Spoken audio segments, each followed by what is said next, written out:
rapport Cour des comptes bi mu génnee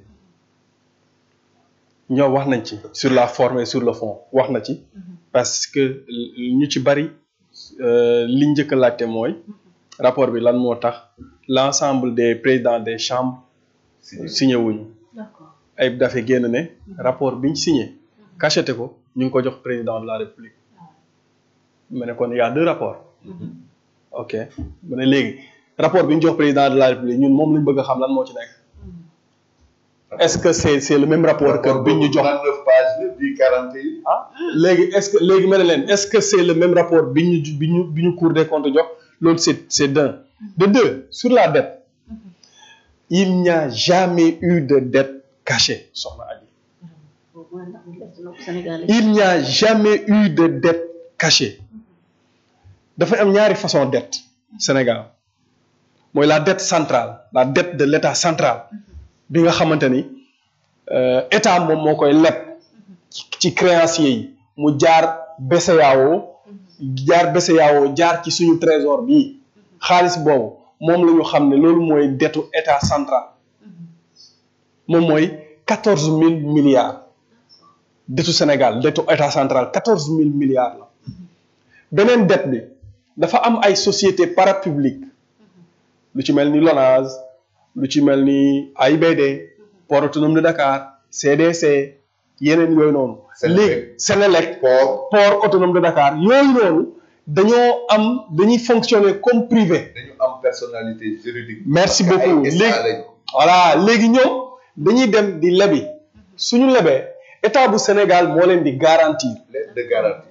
moo leen di defal lettre de garantie bor boobu ñuy leb xaalis bi du jaar trésor directement lay ñëw ci seen compte. ñoom ñuy fay directement léegi su fekkee ne ñoom fayuñu état bu Sénégal mooy fay mais ñoom mosuñoo bañ a fay dette boobu noonu. ma bool dellu la ci leen dette boobu tey jaar BCEAO. exactement maa ngi ñëw ci maa ngi ñëw dette boobu noonu moo toll ci 4000 milliards léegi lan moo tax audit yi nga xamante ni moom la Cour des comptes daan def boolewuñ ko ci dettu état central. parce que gouvernement Macky Sall ñoom dañoo jàpp ni il n'est pas nécessaire jël bor bi nga xamante ni du boru état central boole ko ci dettu Sénégal mais daan na feeñ ci rapport yi maintenant ñoom bi ñu ñëwee seen audit bi dañoo jël dette boobu noonu muy 4000 milliards yooyu dugal ko ci dettu état central 14000 milliards muy ñaata muy 18000 milliards. 18000 milliards yi. mooy les fameux 18000 milliards yi ngay dégg. Est-ce que vous comprenez? En réalité, il n'y a jamais eu de dette cachée. te li ma lay wax nii Elamine Lo xam na ko Cheikh Diba xam na ko moom Ousmane Sonko xam na ko président de la République Diomaye Faye xam na ko il n'y a jamais eu de dette cachée léegi nag nee nañu FMI heureusement Cheikh Diba mosoo ko dégg moo intervenir ci. non du ci intervenir mos a intervenir. lu tax du ci intervenir. xam nga lu tax dafa mel ni tey fii seen boîte bii. Live Sénégal. leb. ba pare yow nga leb kii leb kële leb. ñu bëgg a jël bor yi ngeen leb yéen. teg ko ci kaw Sénégal. d'accord.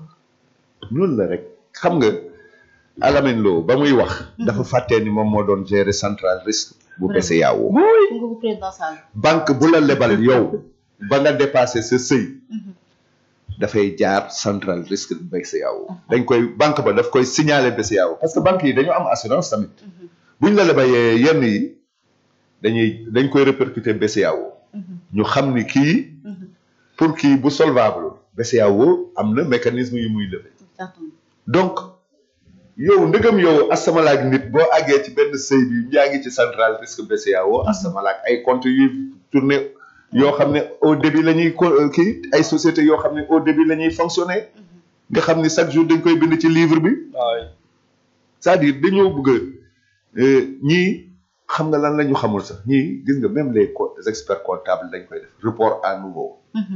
nga xalaat ni sa ay recettes. temps bi nga kii nga reporté dette yaag yooyu ci beneen kii moment. c'est-à-dire dafa ñii dañoo jàngul nee naa la daggkatu juuti mënoo yoree réew. ENA lañ génne de. waaye ENA xam nga ENA. ENA dafa am ay section de. d'accord. mais c'est pas parce que ENA nga génnee rek que mun nga yor réew de réew ay frêle épaule ñoo koy yenu mais avec une tête boo xam ne dafay kii d'accord ñii duñ la mun a wax parce que xam nga lu tax duñ la mun a wax xamuñu dara ci administration impôt la ñu mës a nekk génnuñu fa ñun nag dañoo amoon des hommes aguerris yoo xam ne dañu jaar fu nekk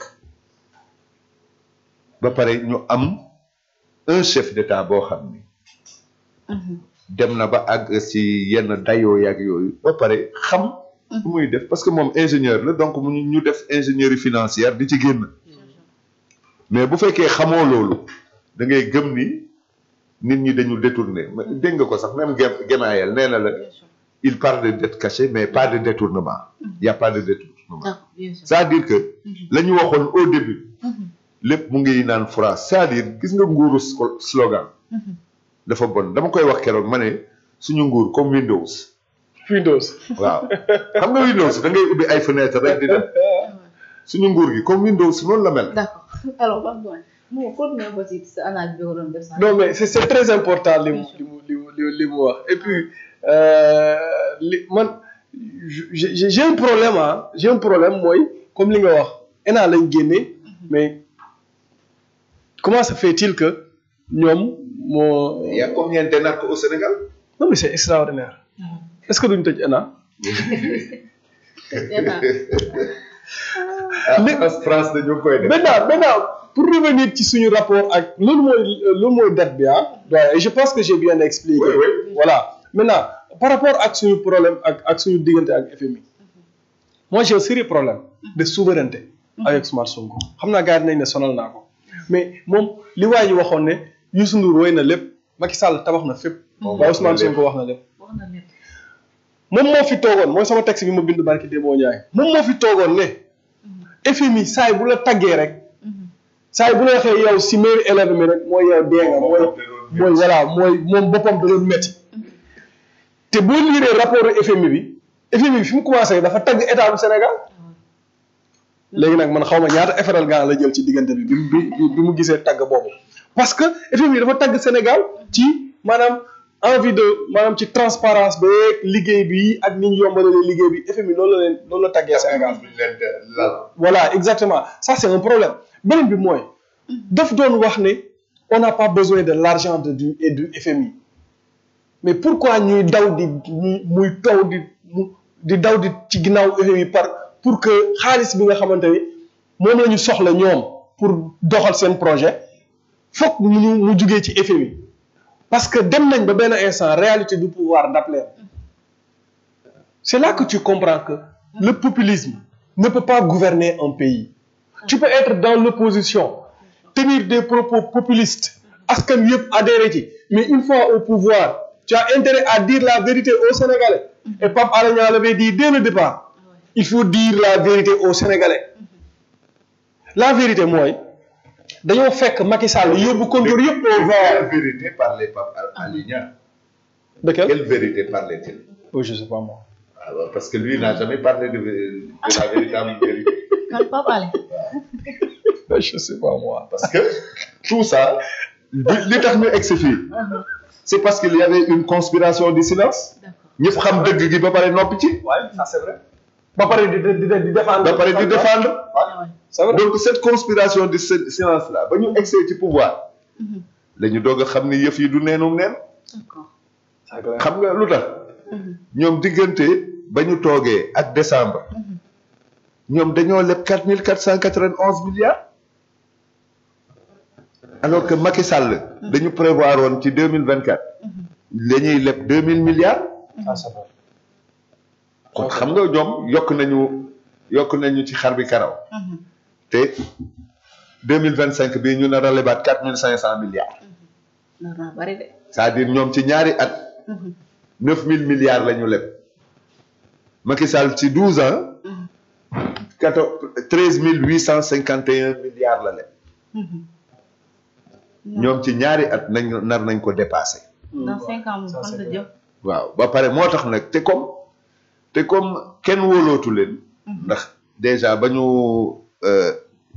wasaaree bijoux de famille ci mbedd bi da ngay dem di lebi à des taux prohibitifs.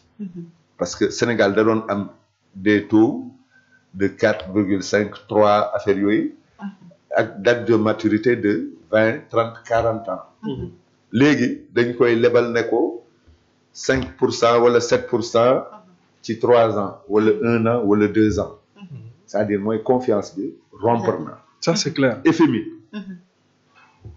FMI dafa yàgg pendant 20 ans di topp ñi fi nekkoon président topp na Ablaye Wade pour mu génnee subvention yaag yooyu mu bañ mu topp Macky Sall pour mu génnee ko mu bañ mu ñëw ñii xam ni ñii yoruñu dara amuñu carnet d'adresse yoruñu dara te comme dañoo saaga woon ñëpp saaga boole leen ci saaga yi ak club de Paris ñu ne ñu ñëw xoj leen ne leen yéen léegi yéen a soxla ñun boo leen bëggee da ngeen di génnee li ñu bëgg ça c'est clair. léegi nag déjà moo tax FMI xam nga 1150 milliards yooyu feu Moustapha Ba waxoon na ko que ni moom la ñu waroon décaisser en 2025 ni mais 2024 mais FMI dafa ñëw bañ parce que dafa ñëw fekk leen ñoom ñu leb 450 milliards eurobond mu ne leen yéen a ngi am xaalis c'était au mois de juin bi muy kii njëkk ñëw bi muy wax sur liquidité. waaw ñëw ne leen yéen Sénégal dafa am xaalis ba pare ngeen di dem di leb encore donc vous êtes en surliquidité mais wax leen ñu 450 milliards yi noo leen ko lebee ak lan ngeen di ko doyee ba léegi amuñu réponse FMI nag foofu la jàppee daal di ne comme ñii nag xamuñu xaaral nag comme ñële dañoo amoon fit ñii mënuñoo am fit ak man ma xoj leen ñu kii ñu seede. dañuy goxi léegi ñun sénégalais yi lambda bi yaa ciy dee parce que tu vas payer l'eau plus cher l'électricité plus cher les denrées de première nécessité plus cher léegi lan nga gis même classe intermédiaire bu fi amoon mu ngi disparaître c'est-à-dire dañoo caxatee réew mi ci 1 an ba nga xam ni Sénégal tellu ginnaaw def un bond de 64 ans en arrière c'est-à-dire ñu ngi dellu ci 1960 ça c'est clair. kon métti na. ça c'est clair. non mais c'est extraordinaire li mu wax nii foofu laa bëggoon ñëw far yàlla mu jiitu ma fa mooy maanaam dañoo jël yet jox ko FMI pour mu ñuy dóor te FMI xam nga wax na ko léegi c'est très important et loolu il faut que nit ñi bàyyi ci xel on va vers des lendemains très sombres parce que oui parce que FMI moom depuis Ablaye Wade daf ne woon na état bu Sénégal teggi subvention yi ñu appliquer la vérité des prix Ablaye Wade a refusé fin mandat wu Ablaye Wade lañ ko commencé woon Macky Sall ñëw ñu topp Macky Sall ne leen xalaatuma ko def nañ lu ne pour Macky Sall teggi subvention yi Macky Sall xalaatu ko ñoom bi ñëwee oui même Diouf oui en son temps il avait refusé cette partie du programme d'ajustement structurel parce que Diouf n'a jamais voulu faire ñu appliquer vérité des prix ça c'est clair donc depuis Diouf le Sénégal résiste au FMI sur des subventions d'accord.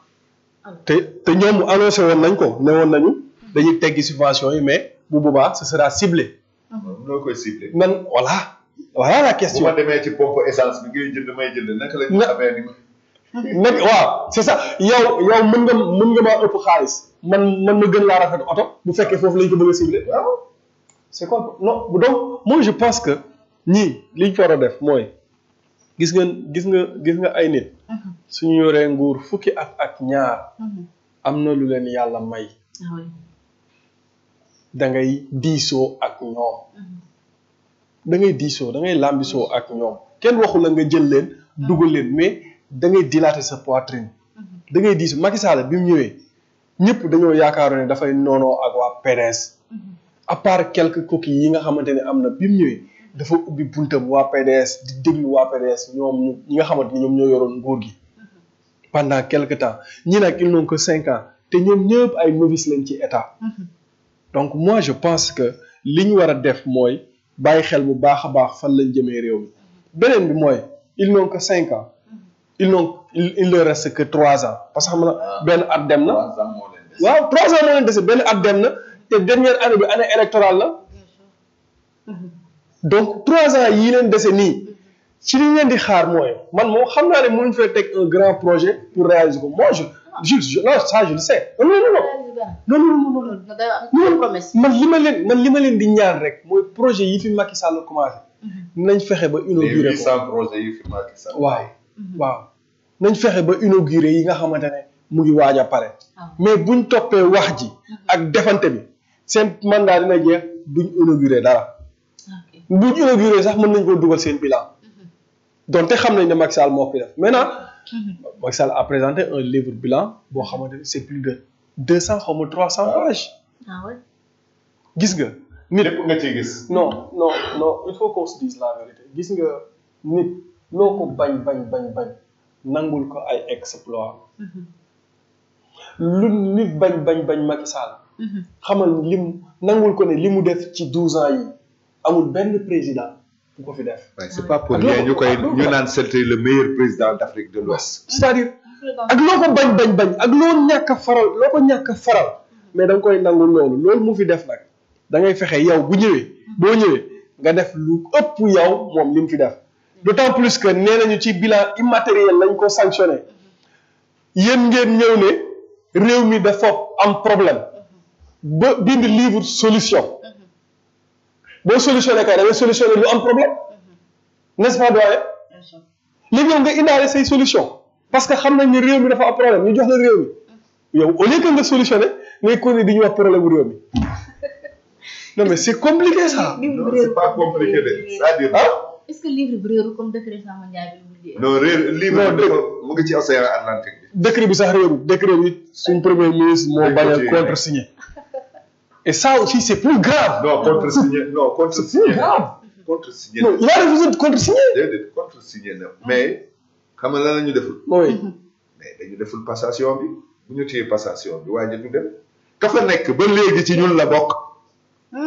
PCA ba fa nekk Benno Bokk Yaakaar la waaw comme xam nañ ko seen nit kay dinañ ko bàyyeeg suñu nit rek buy fayeeku parce que kat alalu baytimaan la nga dégg ne alalu baytimaan ñi moom bul sonn alalu baytimaan la de c'est extraordinaire yaakaar la gars yi am gis nga dafa am loo xamante ne il faut nga nangul leen ko mooy de l'indépendance à nos jours lu mosta am la ñu am lu mosta am mooy dañoo ñëw opposant nekk opposition nekk ci kaso bi campagne démarré ñoom ñu nekk ci kaso bi nekk ci kaso bi pendant presque ba une semaine campagne yi jeex ñu génn battre campagne le reste ci campagne bi ñëw gagné avec 54 virgule et quelques % au premier tour étant opposant c'est inédit et c'est révolutionnaire loolu xam nga lan moo tax Sénégalais yi ñenn ñi dañoo gëm ñoom li leen wax ne leen Macky Sall yàq na réew mi ñu gëm loolu noonu beneen bi ñu am yaakaar ci ñoom ne buñ ñëwee lu bari dana changer dana soppeeku mais biñ ñëwee ñoom pendant 10 ans nga ne Macky Sall yàq na réew mi ñu jox la réew mi nga continuer naan Macky Sall yàq na réew mi ana solution yi ñu digoon ne boo ñëwee moom nga ciy def pendant 10 ans nga ne incapacité wu Macky Sall ak régime am moo tax ndaw ñi di dem ci gaal gi boo ñëwee loolu dina wàññeeku nga ñëw ndaw yëpp am yaakaar ñu ci bari ne woon dañuy jugee seen dëkk ñëw. nga ñëw 3 mois après. li ngeen di rey ko ci Macky Sall. non mais c'est extraordinaire. après nga jël leen di génn réew. non attends xoolal gis nga xam nga Macky Sall c'est extraordinaire. Macky Sall ak loo ko bañ boo xoolee Dakar ak ci biir Sénégal li mu liggéey 99,99